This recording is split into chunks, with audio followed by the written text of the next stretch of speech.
Pengelolaan biaya penyakit kronis. Biaya pengelolaan penyakit kronis diabetes mellitus dan hipertensi mencapai triliunan rupiah.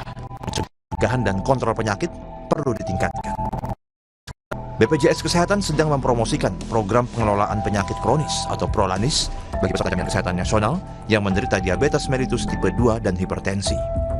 Direktur Jaminan Pelayanan Kesehatan BPJS Kesehatan, Lili Kresnawati, menyebutkan diabetes mellitus dan hipertensi menjadi fokus utama Prolanis karena kedua penyakit tersebut merupakan faktor risiko utama dari penyakit lain yang lebih buruk dengan biaya tinggi, misalnya penyakit jantung, stroke, dan gagal ginjal.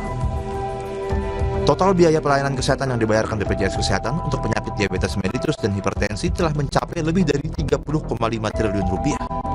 Namun, dari 7,4 juta peserta jaminan kesehatan nasional yang terdiagnosis juta peserta atau 37,84% yang mengakses layanan fasilitas kesehatan tingkat pertama secara rutin.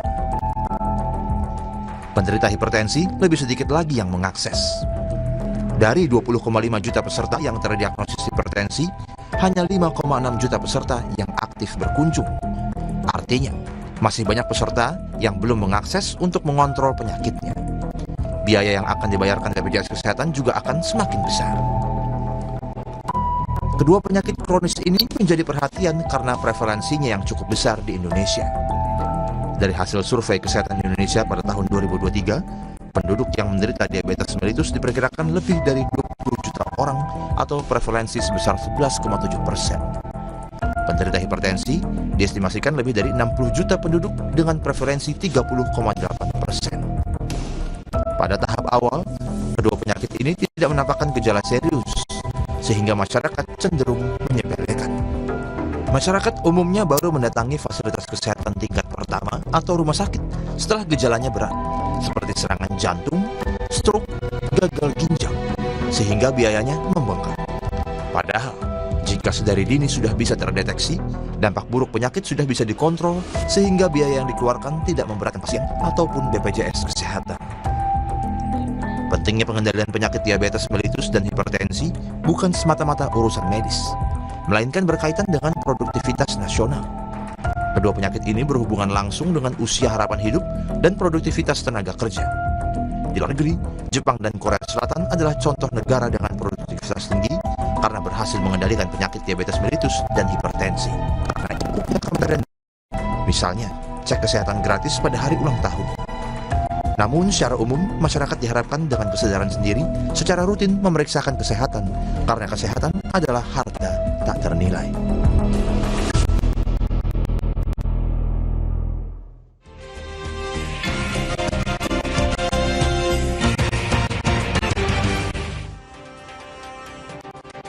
Anda menyaksikan segmen Ulas Kompas bersama saya, Claudia Carla. Dalam segmen Ulas Kompas hari ini, saudara, saya akan mengajak Anda untuk melihat ada berita apa saja yang terbit di Harian Kompas edisi Kamis 23 Oktober 2025. Kita ke informasi pertama, saudara.